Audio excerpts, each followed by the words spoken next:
Okay.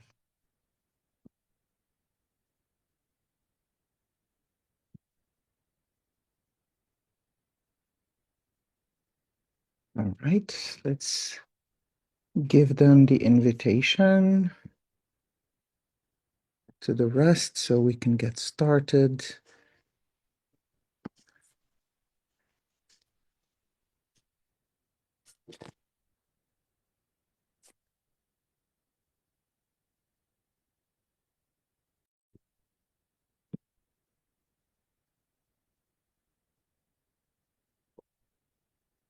And we're going to open our website so that we can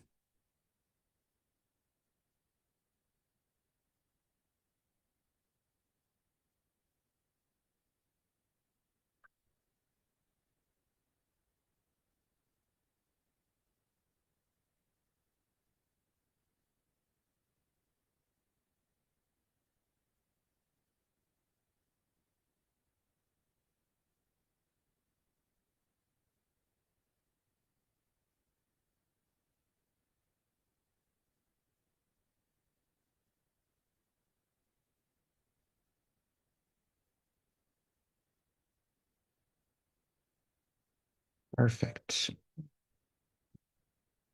Let's see. We have a few today. Alhamdulillah, that's great.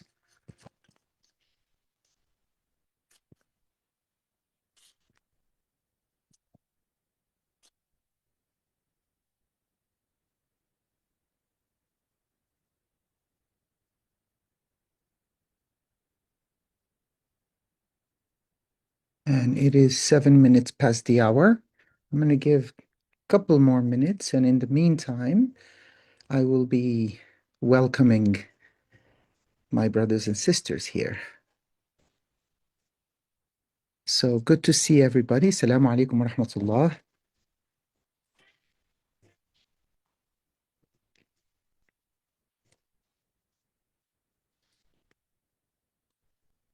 So it would be nice to refresh what are the expectations here. We are meeting once every Saturday, inshallah, in order to discuss um, bridging theory to practice in light of your clinicals about to start. So, inshallah, you started them already. And each one of them are is a topic that is coming from you or one of you. And today's topic is about how to approach a patient with empathy. What I mean by that is we had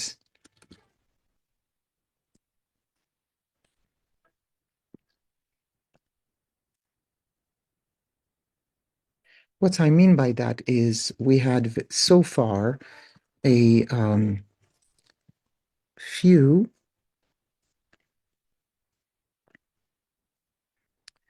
we had so far a few topics. We did a topic about how to approach a patient, how to interview a patient. Then we did three possibilities framework, crafting a differential diagnosis, and we discussed about how to stabilize a patient in the emergency room.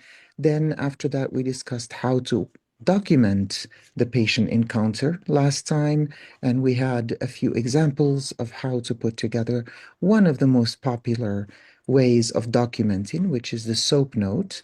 It allows you to not just to document, but it is a message between you and a brother or a sister or colleague in order for them to find the right information quickly. And now, today, now that we have a little bit of a framework, how to approach the patient, how to make them talk, how to ourselves feel confident, um, we would like to work about how to approach a patient with empathy. um, كيف نتعامل مع المريض بتعاطف. ففي مرة بيجي a patient who is completely in shock, quiet, just blank, and they're bleeding, or they have a fractured leg, or they have chest pain, or they can't breathe because they have asthma attack. احنا بنقول بالمغرب asthma is called الضيقة. How do you call it in your dialect? Feel free to come off mute. Feel free to use the reactions. Feel free to type in the text. بس لو تعاملتوا معي لكان يعني it would be motivating for me إن شاء الله. So there's this patient who is completely silent. And then there's the angry patient. Everything that you do is not good. Everything that you do. Um, so, for example, if you ask uh, about the pain that they have, the pain is, I'm in pain. And then you say, well, where is the pain? And they don't hear it as a help me explain it so I can help you. Um, they hear it as you're attacking me. You don't believe me. So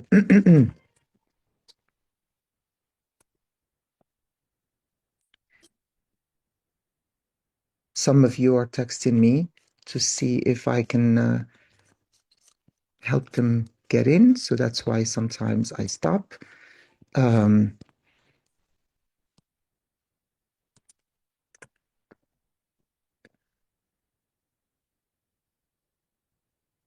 and you answer them, no, no, no, I'm just asking you, where is the pain? It's all over. It's all over.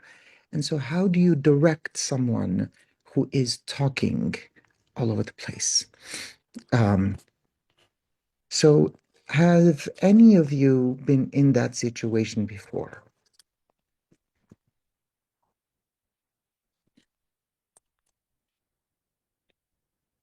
Nothing in the chat.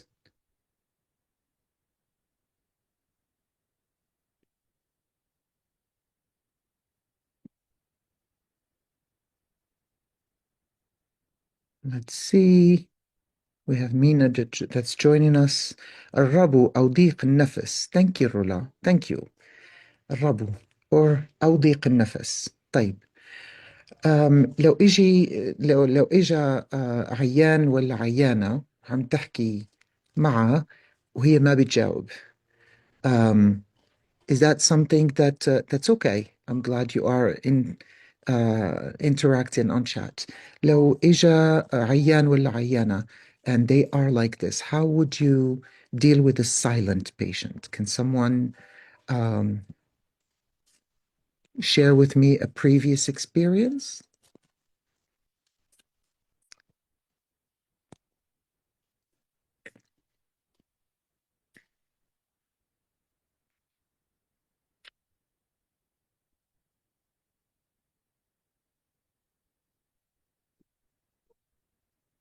Okay. So, for example, it happens to me with my own father. Many of you know that he is in the hospital. And when I was just talking to him yesterday, I was heading to Friday prayer, and I thought, let me call him beforehand and let him know, because unfortunately, he is in the hospital and he's bedridden. He cannot go to the hospital, to the mosque. Masjid. So I called him and he was telling me he was just watching, looking at the camera. And it was painful to ask, how are you? And the first question, and they answered, Alhamdulillah. Yes, okay. على كل بنحمده, بس how are you? And he tells me, I have pain.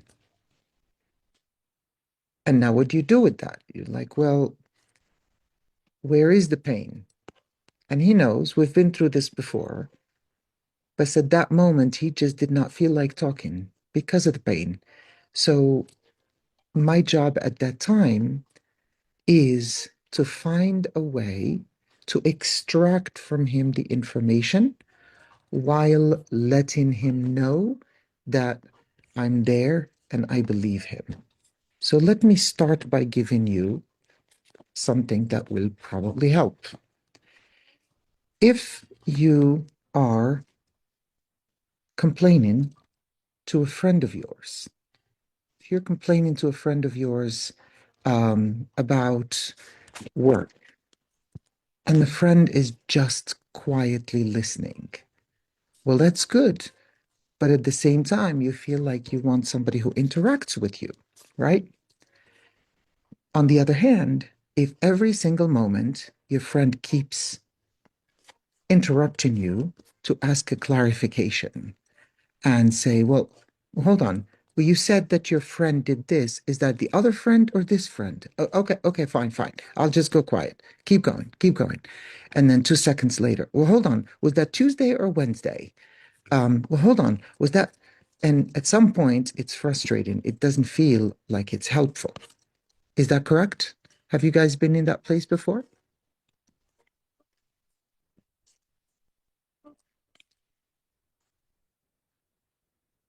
Okay. So where am I taking this? Is there is a um, method that is called mirror and validate.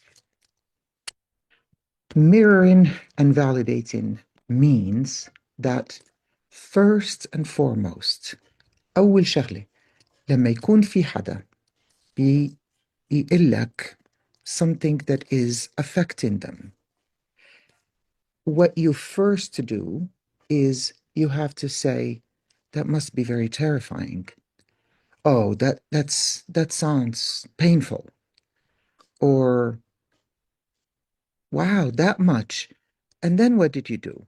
So by doing that, that's active listening. What I have told myself and what I've learned about myself and what I've learned about others that I train is we Arabs are very good at listening. We're not, I'm sorry, we're very good at hearing. We're not very good at listening. شو معناتها؟ لو you're telling me symptoms or a story, what I do is I hear you, but my brain is constantly preparing the next question, the next comment, the next re- repartee, the next response. And that's not listening. Listening is literally listening. So first, I trained myself to stay completely silent until the other person finishes what they had to say. And sometimes it can be very difficult. Then I started to, once I learned that, I started to be able to pick up on certain things they said that otherwise I was just glazing over. For example, if they say, because I had just finished, well, I mean, I lost my mother when I was, and if I was someone who was just thinking about an answer, I wouldn't have picked on the tone that the person said I lost my mother 20 years ago with. If that did not affect them, then why are they bringing it up now? So, this is an important piece of information. I have to put it aside. And then when they go quiet, I go back and say, first of all, Allah yarhamha, I'm sorry that you lost your mother. She must have been very important for you. And suddenly you created a connection. الشغلة الثانية إنه you have to mirror.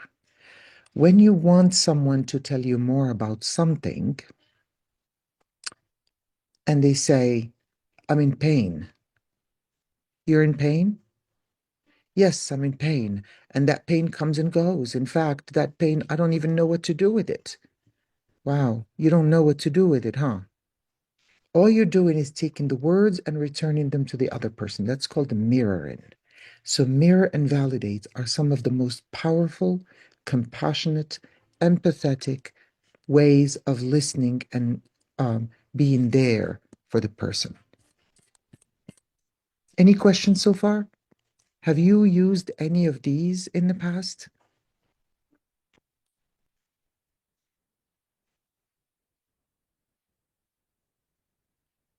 Okay. So I'm going to, for those that joined us, where we are today, we are discussing after we've already discussed what is the information that is important, one that will create a differential diagnosis.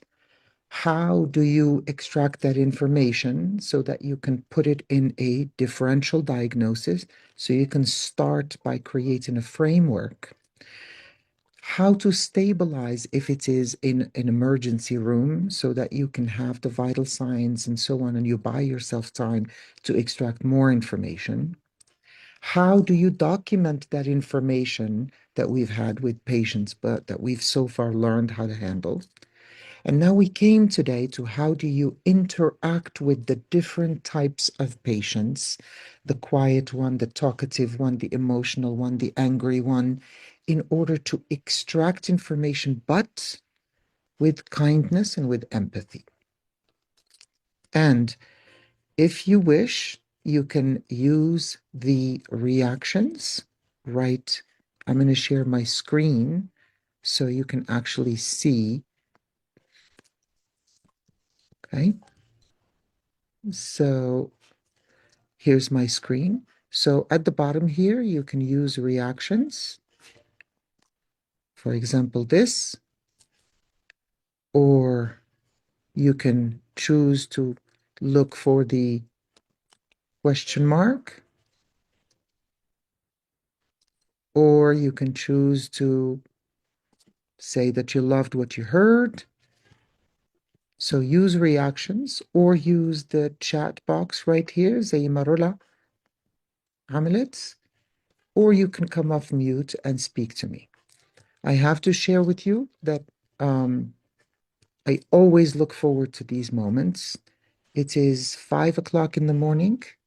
هالأسبوع أنا بشتغل بالإنعاش الطبي. الساعة 7 الصبح للساعة 7 الليل. 12 ساعة this whole week. So I started last Monday and I'm going there today. And unfortunately, يعني it's a long days.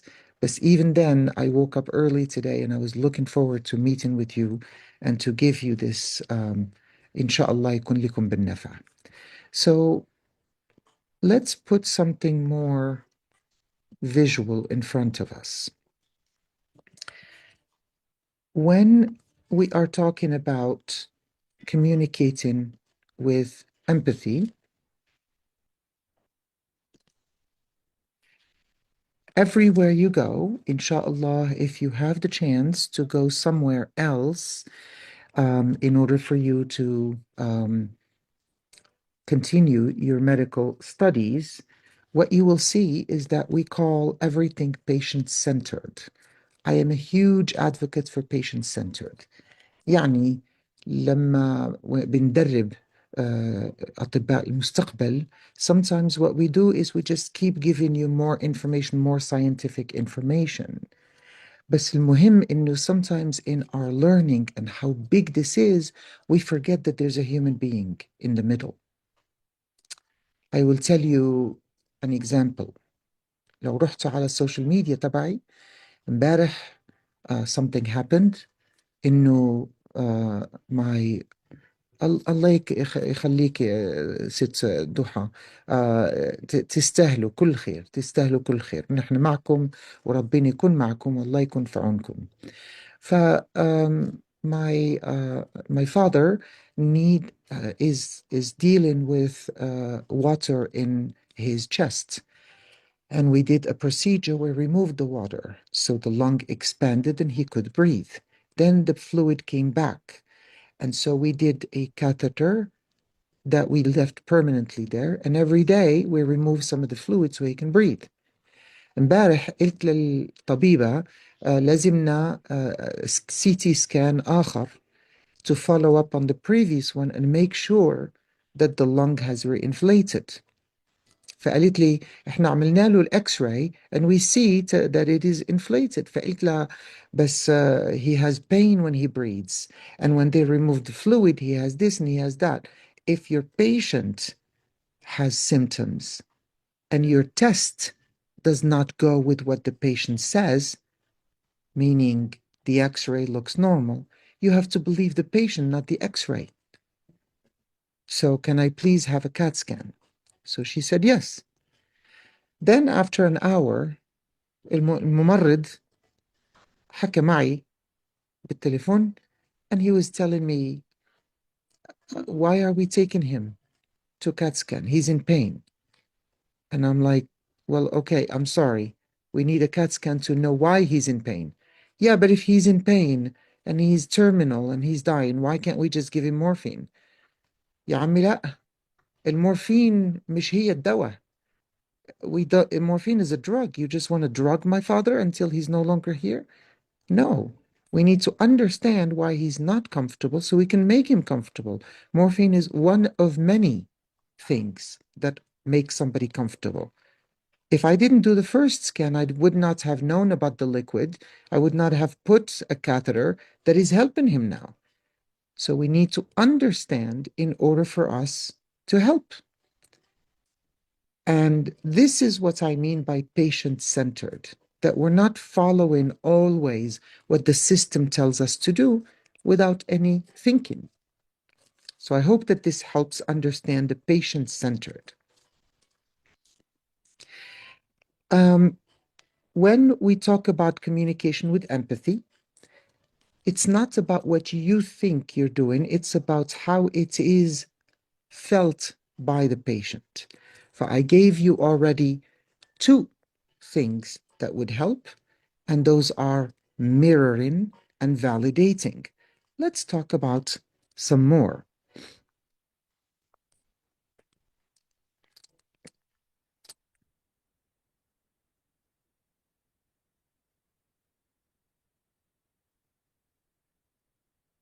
First of all, before I discuss about anything else, why is it important? I gave you an example that medicine is fast, and sometimes you see patients, and then your attending calls you for another patient because they just came in, and the nurse downstairs calls you for another patient who's having, shortness of breath, and you run from one to the other. You feel that you are rushed, but imagine how the patient feels if you come in and you just ask two questions like you are تستنطقهم, and then you leave, and then hasn't it happened to you before where someone rushes you and then they leave and you're like, oh man, I meant to ask them this question. Why didn't I ask that question? Patients feel rushed. You are rushed. So when you are using empathy, it sometimes can bridge that gap. What is one other example that I use for patient-centered encounter? هذا الإكزامبل تعلمته من one of my mentors. She did one time an exercise, and I encourage you to do it. Even I said to myself, I'm only going to try it in my head. I don't need to do it physically in order to understand what she means. And the example was, she said, I want you to sit on the floor. And I am, as an adult, going to come over you and I'm going to not say a word.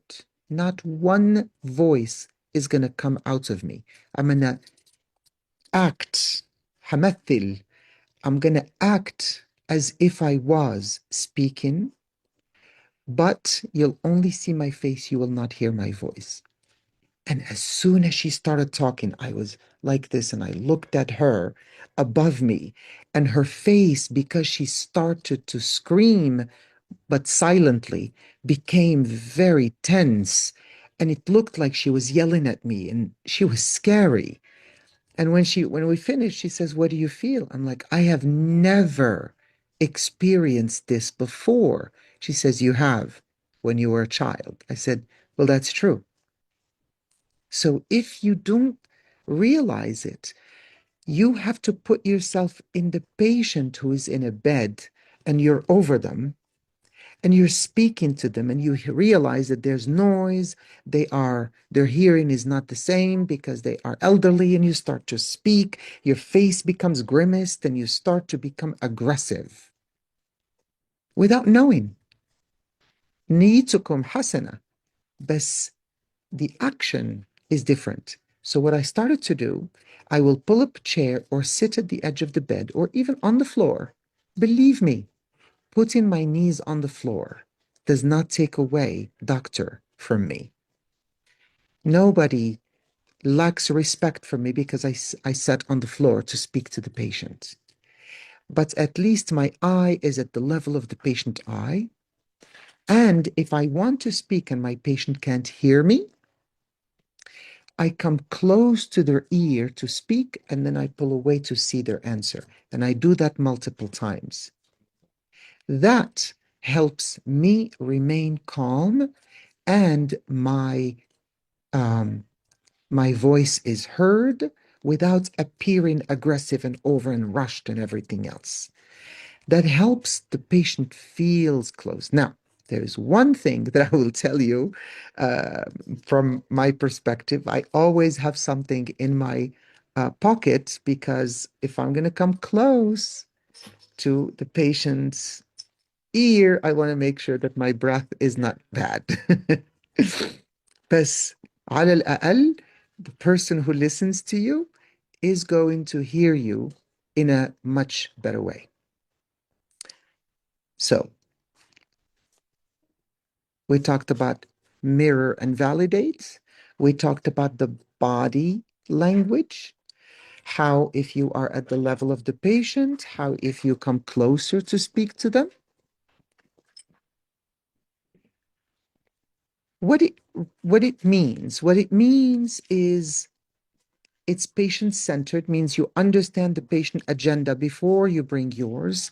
And I remember this story. I walked in to see a patient and I said, "How are you doing today?" She says, "Well, why don't you tell me how I'm doing today?" I said, "What do you mean?" She says, "Well, all of you doctors come in, no one is interested in what I'm feeling. Everybody's just interested to tell me what they think I should be feeling." And you are right, but I really mean it. How are you feeling? And I sat down to hear, well, I'm tired and my children needs me, but I'm here and they are making breakfast for themselves. And she wasn't even worried about the pain that she has. She was worried about her children. And the people, when they share this with us, we sometimes make the mistake of wanting to fix it. She wasn't asking you to fix it. She just wants to be heard. Somebody hears her and mirror and validate and say, if I were you, this would be very difficult on me. Allah يكون في عونك. I have no idea how you do it, but if there's anything, لو في شغلة you think I can be helpful with, please tell me what it is and I'll help with it. على الأقل, I'm here to tell you two things and maybe we can speed them up so that we can get you home early. What do you think? Then she was ready to listen to me. بعد ما I listened to her. Yes? What do you guys think? I'm looking at the chat. I don't see anything. That's great. So that means I'm doing okay. So we are going to continue, inshallah. Okay. What it's not. What it's not sometimes بقلكم الحقيقة إنه نحن العرب فينا في مرات بنكون nice just to be nice. And that sometimes can be fake and that sometimes can destroy trust. شو معناتها؟ عبد ربه أنا لما كنت لسه متخرج من كلية الطب I had an accident. And it was a bad accident. And I fractured my head. I had to have surgeries and so on. And my friends used to come in. They're my friends. And I would tell them, scared, look what happened to me. What's going on? Am I going to be okay? They say, yeah, that you're going to be okay. When in fact, I heard later, I will know that they were talking about me having brain surgery the next day. And Don't be nice for the sake of being nice. Be truthful. So agree with the patient, with everything the patient says. Not always.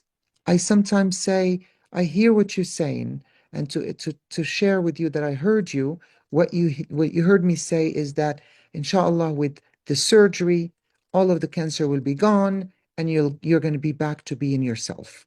What I am sharing with you is I will be surprised if you go back to being yourself. So those are some sentences that I started to use instead of saying things that feel very hard for us. I started to use sentences like this. When someone says to me, am I going to live? I say to them, well, I'm not God, but I will be surprised if this was it. I think that you still have some distance to go, but I can't be God. So let's try and see what happens. Or when somebody says to me, how long do I have with this cancer? Well, I'm not God, and I will be surprised if you're around for Hajj. And that gives them somewhat of an idea. I don't tell them you will die. I don't tell them 3 months. I don't tell them, I just say I would be surprised and I would celebrate with you if you are still with us. Does that make sense? So those are some ideas, some words that I use to signify to people what I'm trying to tell them. Um, you cannot spend unlimited time on every visit. What I teach my students and residents is the art of leaving. You have to understand you are there in their mind, you are busy. So if you spend a lot of time there, you must not be busy. So I'm just going to keep talking. So at some point, I learned sentences that are very well. Well, I'm going to take everything you say to me and I'm going to go put in some orders and talk to my nurse. If I stay here, then I will not be able to take care of you. And I make it into a humorous way. Or if you don't mind, other families need me for their loved ones, just like you needed me for yours. So I have to go take care of them. Those sentences are very hard to come up on the spur of the moment. So what I do, I write them down. I have them on my phone or in a piece of paper, and I try them out. I rehearse them. I rehearse them. معناتها إنه if I use them when nothing is happening, when I need them, I can say them quickly. And you don't let the patients dictate the plan. When the patient says to you, well, I want you to do this, and I want you to call this other doctor, and I want you to, what you say is, what are they meaning by this? They're just scared and they want to feel taken care of. So I'm not going to do all that they're saying, but I'm going to make them feel that I heard them. I'm not going to lie to them, but I'm going to make them feel that I heard them and that I'm in charge. Okay? So two interviews happen at once.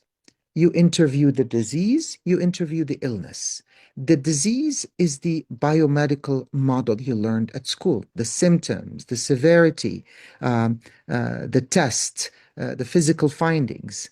And the other one is how is the human experience of being sick, the fears, the belief, the expectations. هدول الاثنين بيكونوا مع بعضهم بنفس الوقت مقابلة المرض ومقابلة المعاناة بالمرض.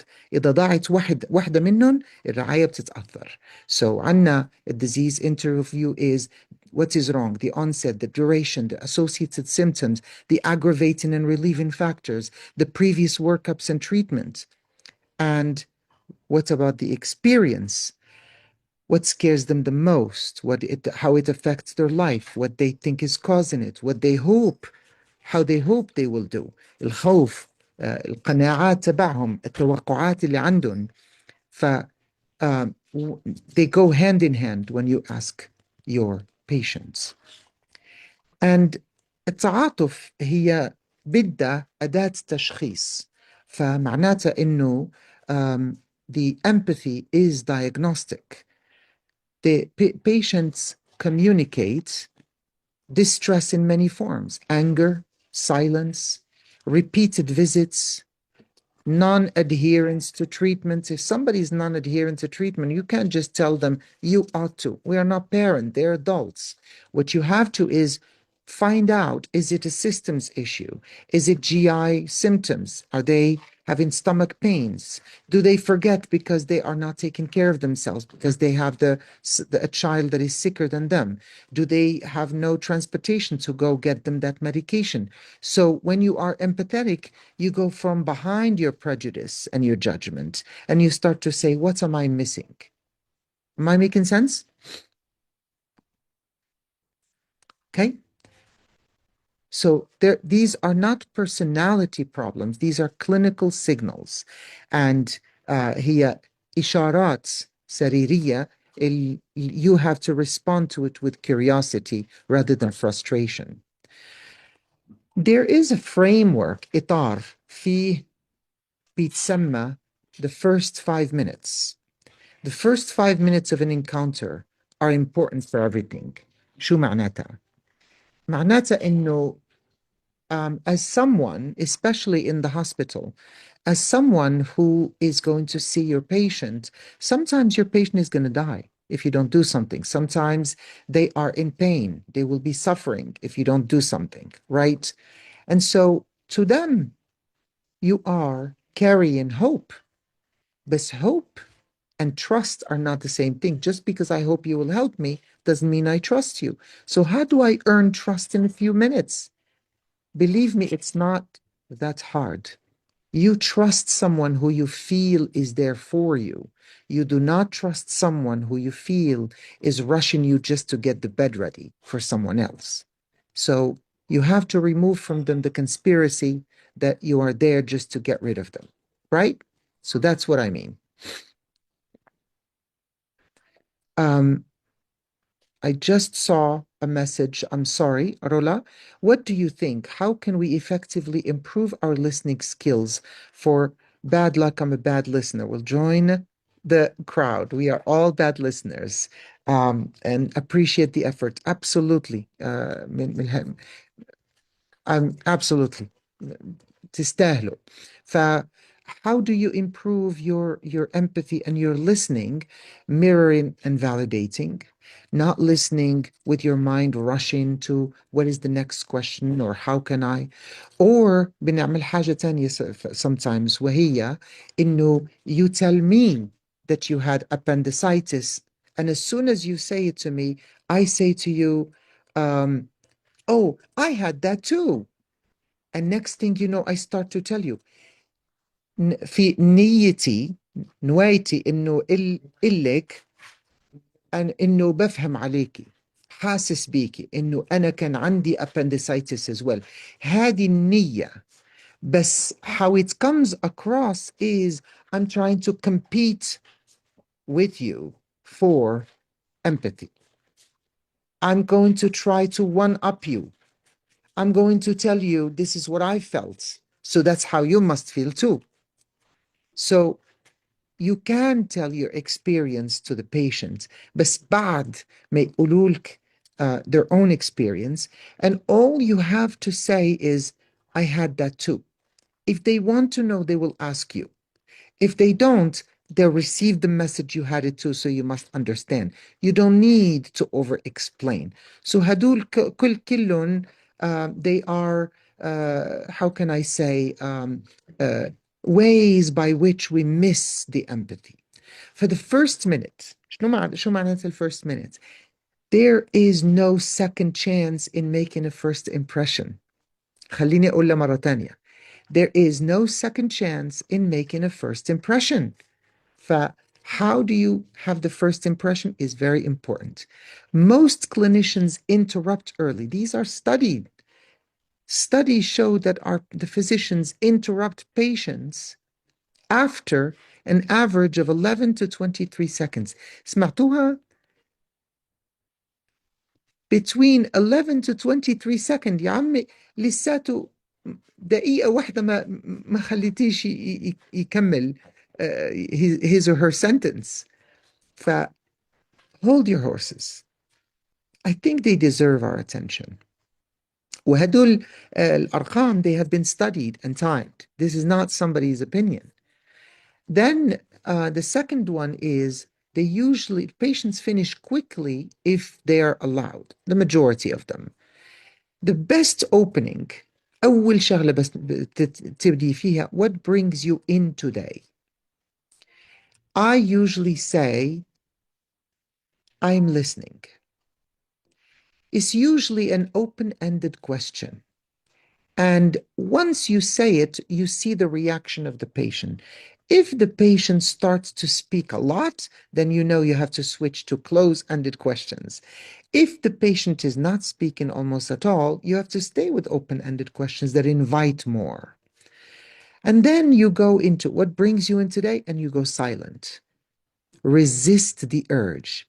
I put this a lot. Resist the urge. Fight the urge to speak. Let the patient talk. So أفضل بداية هي شو اللي جايبك اليوم؟ وبعدين اصمت. Okay? المريض غالبا بيخلص قصته لو اعطيناهم فرصة. Next. Listening without steering. شو معناتها steering? معناتها you are the one guiding the patient one direction or the other. Avoid leading questions. معناتها, and you took your medications, right? And I assume that you stopped smoking. Those are leading questions. You are pushing your hypothesis. Premature reassurance. I'm sure this is nothing. Or إن شاء الله تقوم بالسلامة بتطيب بالسلامة وهدوك هذه الأعراض كلهم حيكونوا من الماضي. No. Jump into conclusion. This is a pneumonia. Interrupting when the patient pauses to think. As soon as they pause to think, we Arabs are very uncomfortable with silence. We like to fill silence. Let the silence fall. Let the patient start to think. And then you start to type on your computer while the patient is sharing an emotion.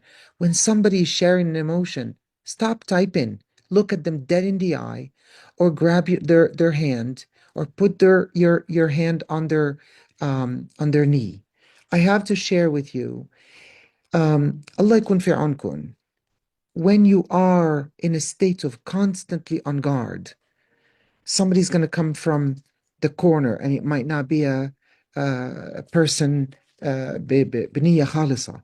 ولا somebody asks you a question, next thing you know, it has been used against you in the past.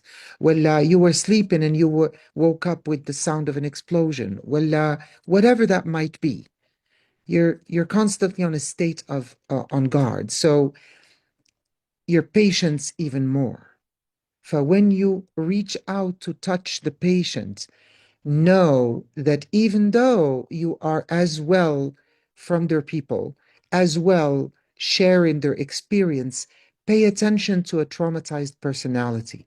A traumatized personality is always just on a fight or flight. So they have to see your hand coming close to them.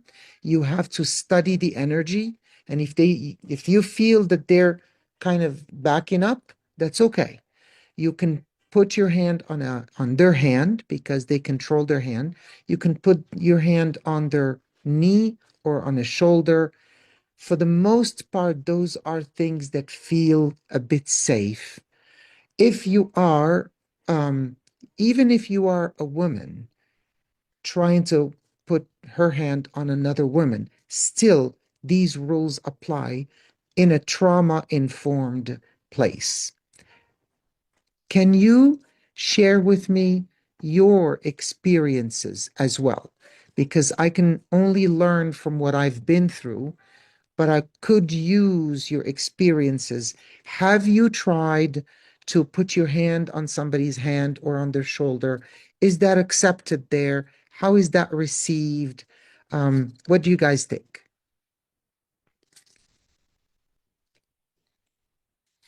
I will leave you some time to type or respond, but I will continue. And if you were to تفيدوني as well with any information, بكون لكم ممنون. Okay? What to do instead is to track the emotion as well as the fact. As you are listening, if the voice changes, if they look away, if they just, you know, as they say something and they just like look down, or they, as you are telling them about the smoking, they look away. Those are things that you need to pick up on. That's when we say empathy, because emotions are data. Okay? Emotions are data, meaning um, they are, emotion is not an interruption. It is information. If there's a pause, that pause, you stop talking, you stop typing, you make eye contact and let the emotion be present. Sometimes all you need is 10 seconds of pause. And then I go back to typing or writing. And then when you see something, name it. Wow, I see you're very tired today, huh? Or when you spoke of your father, you said it felt like you were sad. It's normal to be sad. Or, wow, you seemed worried that you needed to leave quickly. Is there something you would like to share with me? Oh, my children are with the neighbor, and the neighbor just texted or that they're not there, so I don't know what's happening. Stay briefly. You do not need to resolve the emotion and spend 20 minutes with it. A few seconds of acknowledgement. That's it. Okay? Naming the emotion simply. You don't need to be sophisticated. When we are scared, we turn into children inside. And children, they don't use sophisticated words. I am anxious about the potential of this happening. Good. No, I don't feel well. I feel frightened. I'm upset. I'm anxious. I'm exhausted. Period. So if you were to me make the name of that المشاعر اللي شفتهم if you if لو سميتهم ببساطة that actually be الوضوح is very very powerful. Accuracy beats eloquence. You don't need perfect words. You need just direct statements, and these work better than big psychological language. Okay? We already said about mirror and validate. Validation means the feeling makes sense. You don't need to agree with the reason to the feeling, but the feeling makes sense. You can validate and guide. For example, a patient believes their headache or brain tumor, despite the CAT scan is negative. You can validate the fear. I understand why this worry won't go away. Headaches can be really scary. That's how you validate. I hope Rola is here. So just wanted you to know. And Malak is asking, what's the difference between empathy and sympathy? In other words, can we say sympathy instead of empathy? That's a very good question. And um, they are slightly different because um, empathy is the ability to feel the feeling that the other person is feeling. It's understanding the other person's feeling from their perspective, while at the same time staying present and yourself. I see how this feels for you. Sympathy is when you feel sorry for someone from a distance without fully entering their experience. I feel bad that this happened for you. The key difference is the empathy connects and the sympathy just observes. So الempathy هي التعاطف والsympathy هي الشفقة. So التعاطف هي القدرة على فهم مشاعر المريض من وجهة نظره أو نظرها والشعور بها دون فقدان التوازن. sympathy هي الشفقة أو التعاطف العاطفي means إنه الشعور بالحزن أو الأسف تجاه المريض بس from a distance without بدون دخول حقيقي في تجربة المريض. ففي فرق أساسي بينهم. التعاطف فيه فهم ومشاركة الشعور، والشفقة هي الشعور بالأسف من الخارج. And when you are dealing with the patients التعاطف بيقوي العلاقة العلاجية، بس الشفقة ممكن إنها تخلق مسافة بدون قصد. Does this make sense now? Great question. Great question. Yes, I got it. أنا فهمت الفرق بيناتهم. طيب. شكرا دكتور. Great. Thank you. Thank you for speaking. ف we're coming to close to the end. Here, I wanted to say, I usually I heard this recently, which is the principle of let them. Let them. You don't need to correct everything. If someone starts to talk about, that there is something in the air and that something in the air is making me sick, and what you're trying to treat at that moment is the fracture of the leg, you don't need to correct them. That is not the time to start and say, come on, the air does not have radioactive material that is making you sick. And so, curiosity over correction. Be curious. Let them, for that moment, focus on what you are doing. At some point, you may go back and go there. But I like to say, we Arabs come always with the finger wagging. If it's not because it's the attitude of a parent, we come up with the attitude of an imam, or the attitude of we're always teaching. We're always teaching. It's not always that necessary. Sometimes being curious over correction may establish that trust that you need for the patient to let you treat them. Okay? Excuse me 1 second.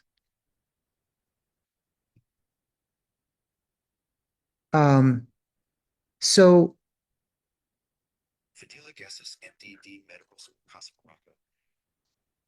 another thing that happens is when you start your encounter by setting what are the expectations, it helps a lot.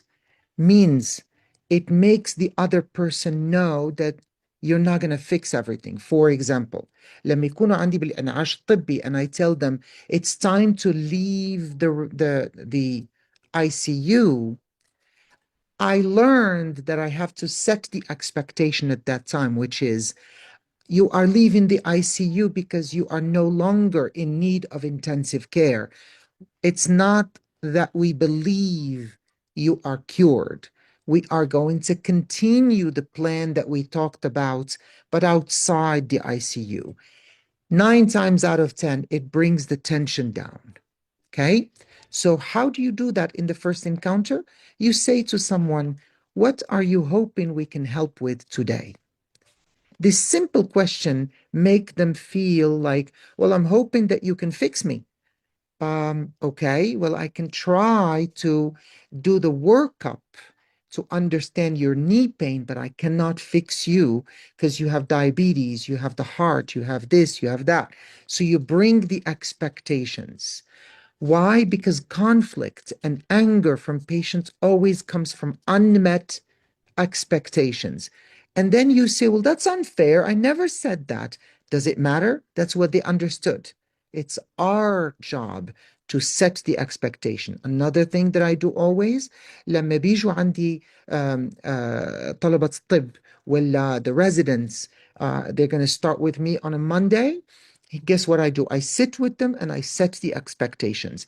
This is what the week looks like. This is when you come. This is when you leave. Around the day, these are some things going to happen. Teaching, here's when it happens. Here's how you communicate with me. If I don't answer, call me again. Do not feel bad. Please call. If there is a code blue, here's what you're going to do. I expect from you to show up every day. And if one of you is not there, the other takes over the patients. I don't need to say that. I set these expectations because if I don't, they'll say, well, you never told us that you expected us to be here at 8, so we came at 8:30, etc. And then you share the agenda. Here's our plan. We're going to do this. I'm going to leave now, but I'm going to come back in about 30 minutes. In those 30 minutes, here's what we're going to do. We're going to do imaging. We're going to do this, labs. As we come back with this, we may or may not get the answer, but we'll get some form of treatment. We'll start it with you. And then you have to adapt the empathy to different patients. Some patients are angry, the unmet expectations, or they bring baggage of previous relationship with other physicians. I met this physician, this patient, and I said, "We're going to send your mom for a CAT scan. I think she's having a stroke." And we do know that she had a stroke before. And he said to me, "Hold on 1 second. Mom is not going anywhere. We were just here at this hospital last week. And the doctor there told us she did not have a stroke. I demand you call that doctor and you bring him here right now." And so I did. I mirrored and validate. Call the other doctor from last week. I can understand if you've been told one thing and now I'm telling you another. This could be upsetting. Indeed, of course, it is upsetting. Don't stop talking to me. Go look for that patient, a doctor. And I said, "Sir, if you don't mind, I can give you two options. They cannot both happen because I'm only one person. I can focus on your mom's stroke right now. And once we stabilize her and we started the treatment, we can start to go back to what happened last week because it happened last week and it's not going to be relevant to what's happening today. Or I can leave your mom right now and I can go and start calling on the phone to find that other person. Which option would you like to choose?" And that person looked at me and says, "Fine, take care of my mother, but we'll go back to this. This is not done." Like, "Thank you." And I walked away. Does this make sense? So sometimes you have to reframe the quiet patient. This may be cultural, this may be fear, this may be shame. Many times when I ask someone, it's because they did not take a medication and now they feel like they've done it.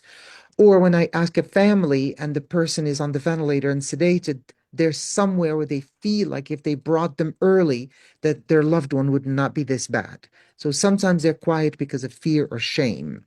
And then a few words patient, someone who communicates with just a few words. What you do is you ask direct question. You avoid the open-ended question because they feel vague.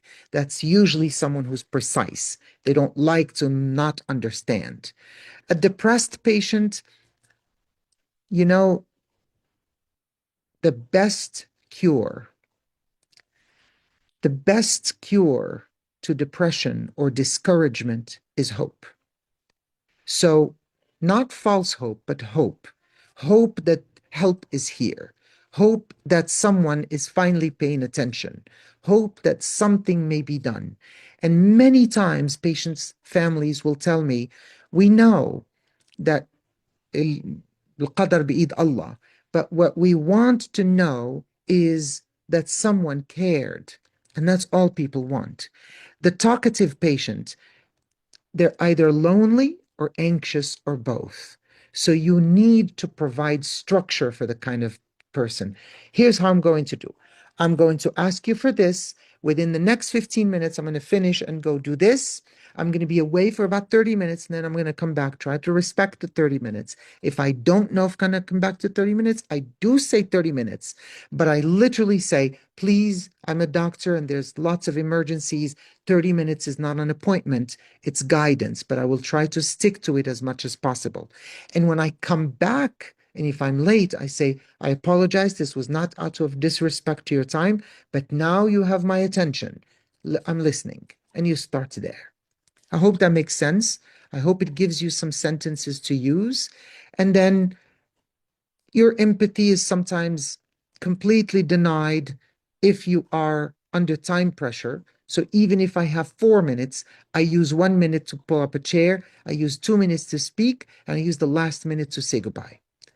Or if you are burned out yourself. So sometimes what I did this week when I had a patient who's cardiac arrested and we did CPR and the patient was gone, I told my two residents, "We're going to step out for 2 minutes. You can set a timer." They're like, "Well, we have this other patient." I said, "We're going to step out for 2 minutes. If that code lasted 2 more minutes, we would not find it difficult to stay 2 more minutes. So we can take 2 minutes to just step outside just for a moment so you can change the landscape and you can acknowledge the emotional trauma you just went to right now that went under our skin. Okay? You remain the clinician. The empathy strengthens the authority. You do not let the patient take charge. So I wanted, at least with this, to give you the framework of empathy. And I think I talked about, if you practice, it's going to become your own personality. Because what do they say? Um, be careful for your thoughts because they become words. Be careful for your words. They become your character. Be careful of your character because it becomes your personality.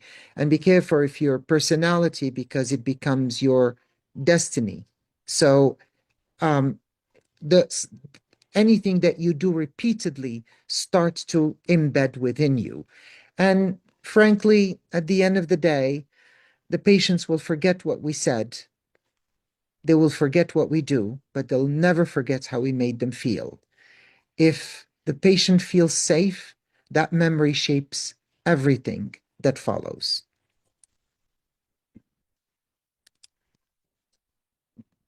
Now, share with me your thoughts. How do you feel about this? Is this what you expected? Do you learn something from this? If you don't know what to say, maybe just tell me one thing you've learned from here that stuck with you that you did not know before. So it gives me an insight about خواطركم, so I can use it for the next time and the next lesson.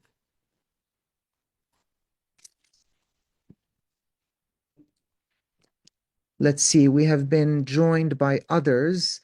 أخت أمل, أميرة, بشار, ضحى, لانا, ملك, شهد, ولاء. تشرفت كتير معرفتكم اليوم. Any questions, any comments, any reactions, any chat, sentences?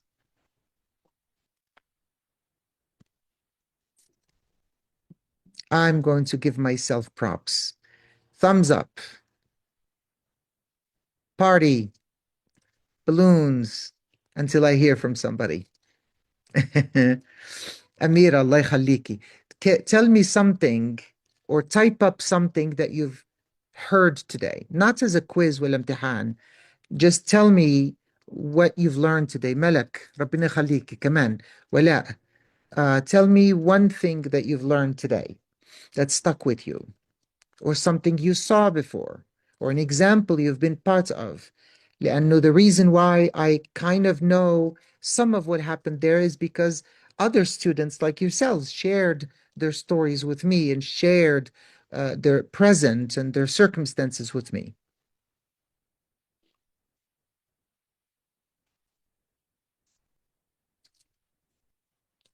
طيب, feel free to check in with me. But inshallah, this week I will be posting both in our Bashar Rabbina Khalik, I'm glad. I'm going to put some things in the chat as well as on the LinkedIn, and hopefully I will get your experiences there. I'll be asking you for any experiences that you've seen around you, that you've heard your colleagues tell you about that pertained to empathy. Okay? يلا ربنا يكون في عونكم وإن شاء الله يوم السبت. And one more thing, how was the registration? Was it easy to register and to get the link so you can join today?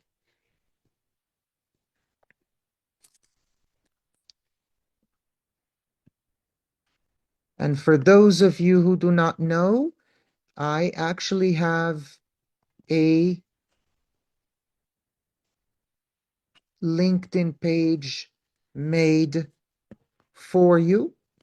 And so this LinkedIn page is غرسة أمل. So I'm going to put the link here and all of that. Thank you, Malak. It was easy. Thank you. Here it is. And I will post questions. وحتعامل معكم. I will put exercises. So please, as much as you can, on WhatsApp or on here, I would love to interact with you. And if you can teach me how is your um, how is your circumstances?